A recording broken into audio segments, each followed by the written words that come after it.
মাত্র 100 গ্রাম চুল বিক্রি হচ্ছে 70 থেকে 80 হাজার টাকায়। ভাবতে পারছেন একবার, এই চুল নিয়ে ঠিক যেন কোটি টাকার কারবার। কেউ চাইলে মাত্র 2000 টাকা খরচ করে মাস শেষে পকেটে পাবেন 40 থেকে 50 হাজার টাকা। গ্লোবাল পার্সপেক্টিভ থেকে এই ইন্ডাস্ট্রি হচ্ছে $2.81 বিলিয়ন একটা ইন্ডাস্ট্রি।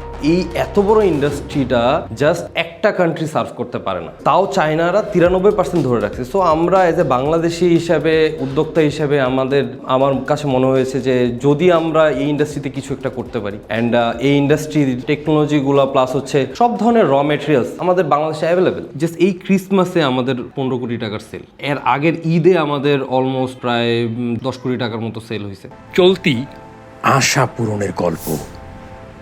মাত্র 100 গ্রামের দামই প্রায় 70-80 হাজার টাকা। জাস্ট আপনি এইটুকু বোঝেন এই ইন্ডাস্ট্রিটা কত বড়। চাইনিজদের কাছে এই ইন্ডাস্ট্রিটা হচ্ছে 150 বছরের। তো 150 বছরের ওদের একটা রিসার্চ, ওদের ইভেন এমন কিছু রিসার্চ সেন্টার আছে যারা হচ্ছে অনলি এটা নিয়েই government funded research centre.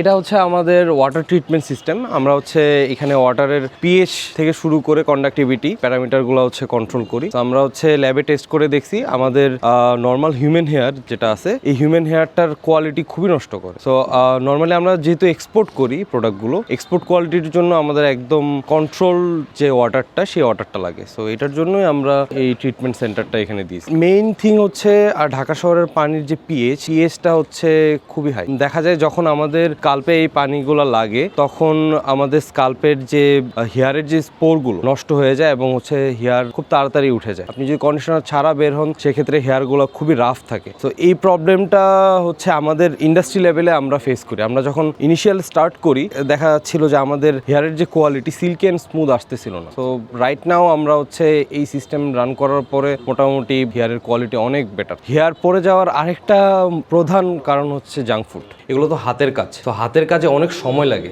But এখানকার যে ওয়ার্কাররা আছে ওরা হচ্ছে 2 থেকে 3 দিনের মধ্যে একটা ফুল হেড উইক পুরোটা ডান করতে পারে। সো দ্যাটস ওয়াই হচ্ছে আমার ওয়ার্কাররা বেস্ট। কেউ যদি এই ইন্ডাস্ট্রিতে এজ এ ওয়ার্কার হিসাবে আসে, উইক নোটিং অপারেটর হিসাবে আসে, সেই খুব ইজিলি 15 থেকে 20 হাজার টাকা ইনকাম করতে পারে মান্থ। একটা উইকের সম্পূর্ণ কতটুকু প্যারামিটার, এটা ক্ষেত্রফলটা বের করার পরে সেন্টিমিটার ওয়াইজ হচ্ছে ওদেরকে আমরা পে করি। চায়নার থেকে হচ্ছে আমাদের টেকনোলজি একটু পিছায় আসি, বাট আমরা আমাদের ওয়ার্কারের দিক থেকে অনেক আগায়। আমাদের ওয়ার্কাররা হচ্ছে এত এফিসিয়েন্ট ওয়েতে নোটিং করে, ওরা একটা মেশিনে উইক তৈরি করতে ওরা 7 দিন সময় লাগায়। বাট আমরা হচ্ছে এই উইকটা আমরা চাইলে হচ্ছে 2 দিন বা 3 দিনের মধ্যে ওদের হাতের মাধ্যমে করতে পারি। ওরা এতটা এক্সপার্ট। চাইনিজরা 150 বছর ধরে ওরা কিভাবে ইফিসিয়েন্টলি হচ্ছে মেশিনের মাধ্যমে উইকগুলো ডান করতে পারে এই জিনিসটা হচ্ছে ওরা ইনভেন্ট করছে। এই ওভেনটা 4 ঘন্টায় 100 কেজি চুল শুকাইতে পারে। অ্যান্ড চাইনিজদের কাছে এমন ওভেন আছে 1 ঘন্টায় ওরা হচ্ছে 1 টন চুল শুকাইতে পারে। সো আমরা কতটা পিছায় আছি এটা চিন্তা করেন। এই মোল্ডগুলো আমাদের হাতে বানাইতে হয়, বাট চাইনিজরা হচ্ছে ওদের কাছে 3D প্রিন্টেড মেশিন আছে